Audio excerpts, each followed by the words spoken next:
कोविड-19 की महामारी को देखते हुए आम मजदूरों पे काफ़ी फ़र्क पड़ा है। जिस तरह से महामारी है, इसको देख के व्यापार पे कितना फ़र्क पड़ा है, व्यापार किस तरीके से चल रहा है, अभी जो दुकानों का टाइमिंग बढ़ाई गई है, इस सब को लेके आप क्या कहना चाहेंगे?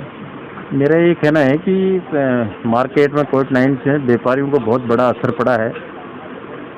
वर्कर्स की सैलरी देने हैं, बिजली का बिल देना है, जिसकी लोन की किस्त है वो देनी है, लिमिट है उसका ब्याज देना है, साथ में कोई दुकान किराए पर है तो उसको किराया देना है। तो व्यापारी काफ़ी नुकसान में है। और ये जो टाइम जो बढ़ाया है ये कम से कम 6 बजे तक होना चाहिए।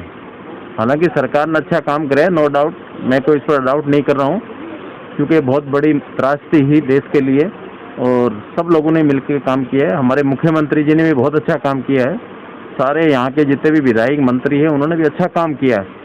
लेकिन व्यापारियों के साथ में प्रॉब्लम ये है कि जो नुकसान हुआ है सबसे ज़्यादा व्यापारियों को हुआ है। व्यापारियों के ना तो बिजली का बिल माफ़ किया, सरकार को कम से कम बिजली का बिल माफ़ करना चाहिए। और बैंक की जो किस्तें हैं, सरकार ने पहले भी कहा था, सेंट्रल मोदी जी ने भी कहा था कि साहब सबको ब्याज नहीं देंगे, अभी किस्त नहीं देनी है, लेकिन सबने प्लेंटी के साथ बैंक वालों ने पैसा लिया है। तो व्यापारियों के लिए बहुत बड़ी दोहरी मार पड़ी है।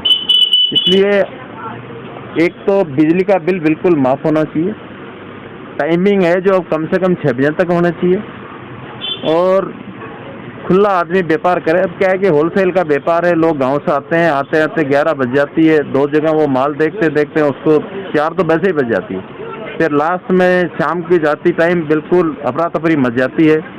पुलिस वालों की भी ड्यूटी है, वो भी पालना कराने के लिए वो 3:45 आके खड़े हो जाते हैं, बंद करो बंद करो।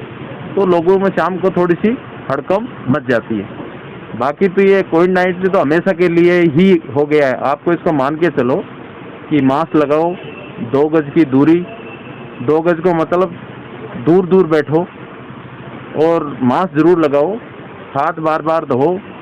इसका प्रोटोकॉल आप करके चलोगे हमेशा तो आप सुरक्षित रहोगे। नहीं तो ये तो महामारी है, अभी इसका कोई जाने का कुछ है नहीं।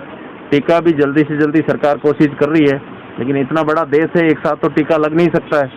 लेकिन कोशिश है कि साल भर में सबको टीका लग जाएगा, धीरे धीरे बीमारी भी कम हो जाएगी, यही मेरा मानना है। सर, राजस्थान मुख्यमंत्री अशोक गहलोत जी ने ट्वीट करके जानकारी दी है कि जो बिजली के बिल हैं उसके लिए इनको राहत दी जाएगी। जिस तरह से जो मीटर हटा दिए जाते थे पहले, वो मीटर नहीं हटाए दिए जाएंगे, कुछ टाइम बाद में वो जमा करा सकते हैं। तो इसमें इस तरह से क्या राहत लगती है आपको?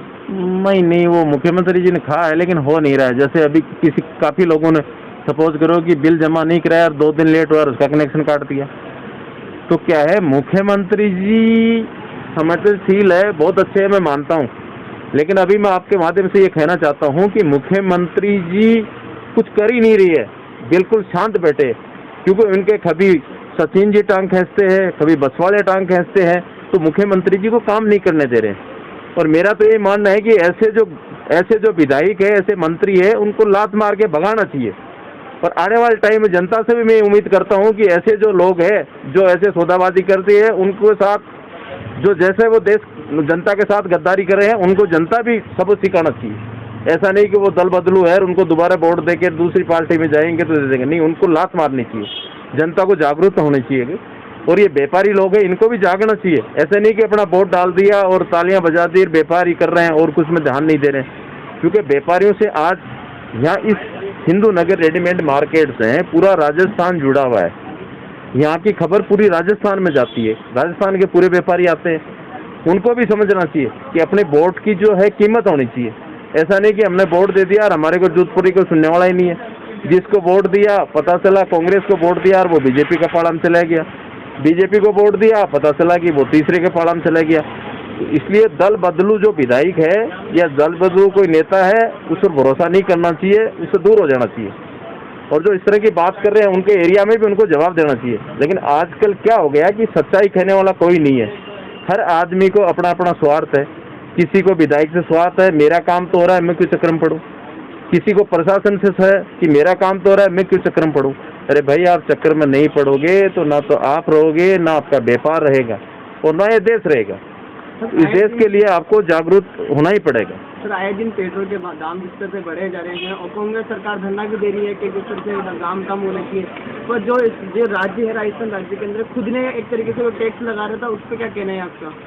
देखो, ऐसा है, ये तो आपको सबको ही पता है, जब से मोदी जी आया है जब से ही भाव बढ़ रहा है, और जैसे रबड़ बढ़ता है वैसे ही भाव बढ़ता है, इसका कोई कहने वाला नहीं है। पेट्रोल, डीजल, गैस, और साथ में ये होना चाहिए कि पेट्रोल डीजल पर जो भाव बढ़ता है वो पेट्रोल डीजल पर नहीं बढ़ता है, वो कपड़े पर भी बढ़ता है, लोया पर भी बढ़ता है, सब्जी पर भी बढ़ता है, दूध पर भी बढ़ता है, खाने पीने चीज़ों पर भी बढ़ता है। आज एक बात करें आप, खाने का तेल 60 रुपये का 200 रुपये लीटर हो गया, दालें 60 रुपये की 160 रुपये किलो हो गई, लोहा 35 रुपये से 60 रुपये किलो हो गया।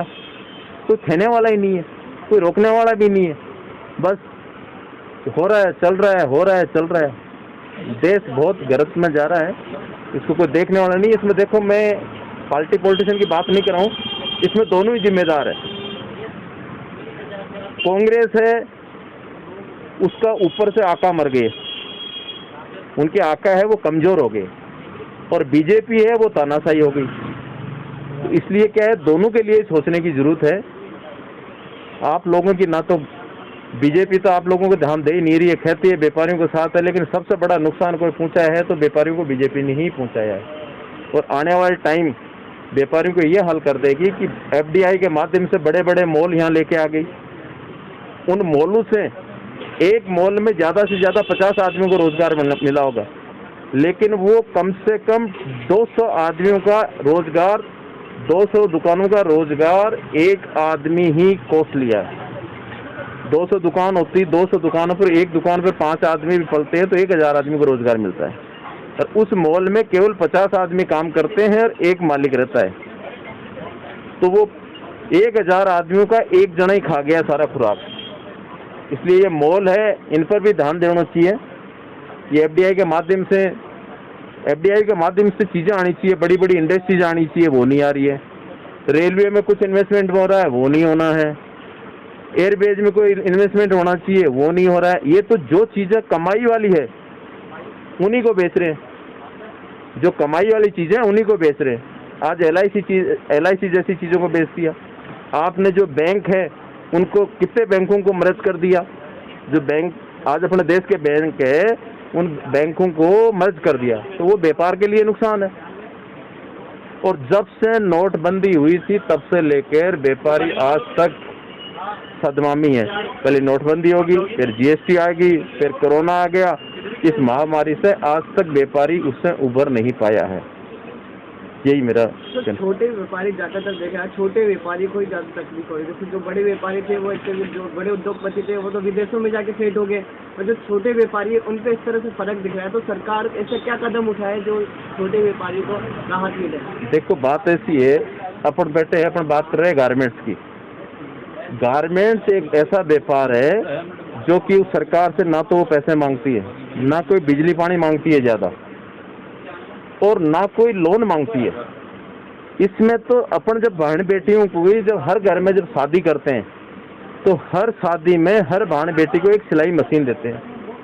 और आज की डेट में इस देश में करोड़ों मशीना हैं, अगर उन्हीं को चला दे ये सरकार तो पता नहीं कितने लोगों को रोजगार मिले। लेकिन उस रोजगार को इस सरकार ने बांध दिया। कैसे बांधा? टैक्स के माध्यम से। अब एक छोटा सा आदमी है, वो बेचारा 5000 का माल बनाएगा, वो किसी को देगा तो बिल दो, वो कहाँ से देगा? वो रिक्शा में माल लेके रखेगा तो जाएगा, उसको रास्ता में पकड़ लेगा, भाई साहब बिल दिखाओ। वो कहाँ से क्या करेगा? मेरे तो छोटे छोटे जो काम थे उसको ख़त्म कर दिया। और जब मोदी जी कह रहे थे making India, making India, making India तो आया नहीं, बेरोजगार इंडिया आ गया। उसका उदाहरण ये है कि छोटे छोटे जो भी इंडस्ट्रीज थी वो सब खत्म हो गई। बड़ी वाले का तो क्या फर्क पड़ रहा है? आज अडानी अंबानी है, उनका तो पूरा वर्ल्ड में काम है।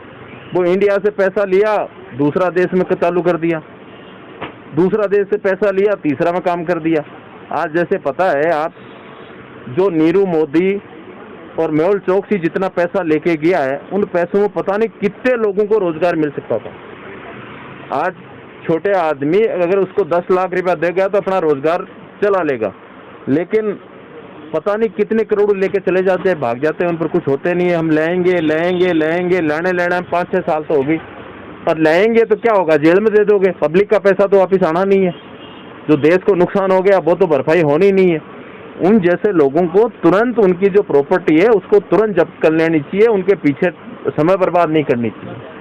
और जो बड़े लोग हैं उनको लोन भी इतना बड़ा आसानी से मिल जाता है, छोटे आदमी को तो लोन मिलता ही नहीं है।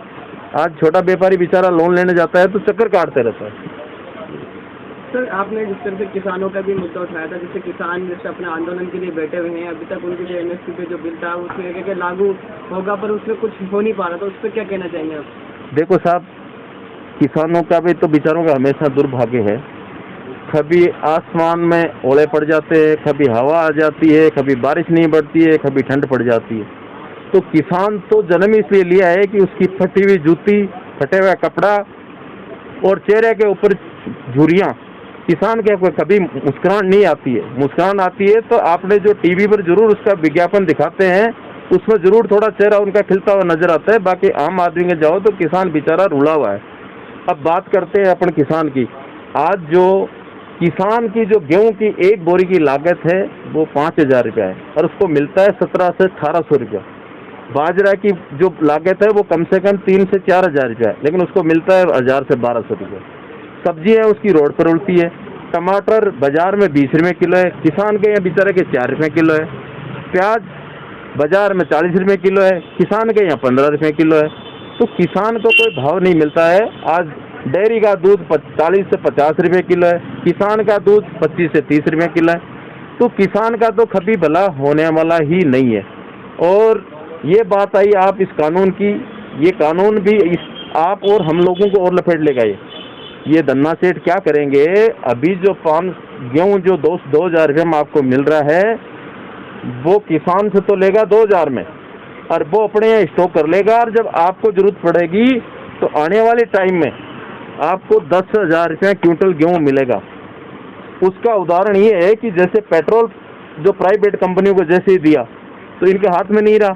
जो पेट्रोल 30 रुपये लीटर का है वो 100 रुपये लीटर हो गया, डीजल 100 रुपये लीटर हो गया, गैस जो 250 रुपये की ही वो आज 900 रुपये की होगी।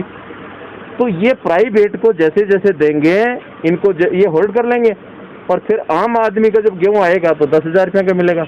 वो भी रिलायंस आटा, अडानी आटा, फलान आटा, ऐसे करके ये बड़ा षड्यंत्र है। एक ही चीज़ बची हुई जो खाद्य पदार्थ था, जो उसका नियंत्रण में नहीं था, किसान से आता था, लोग खा जाते थे।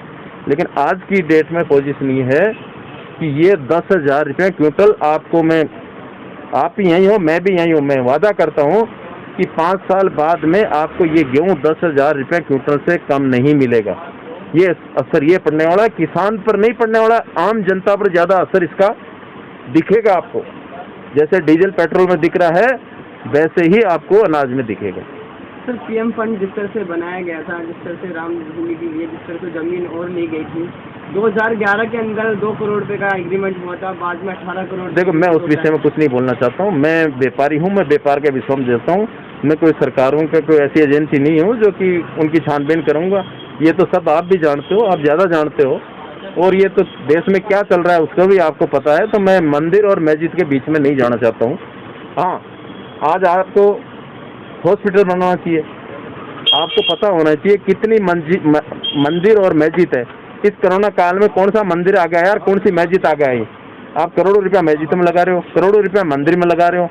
एक ही आदमी आके खड़ा पड़े वाकया कि भाई लो कि आज ये कोरोना का मान लो हॉस्पिटल ही काम आते हैं। जितना पैसे मंदिर और मस्जिद में खर्च कर रहे हैं उससे ज़्यादा पैसे आपको शिक्षा में और हॉस्पिटल में खर्च होना है अगर देश की तरक्की करनी है तो, क्योंकि हॉस्पिटल तो काम आएगा।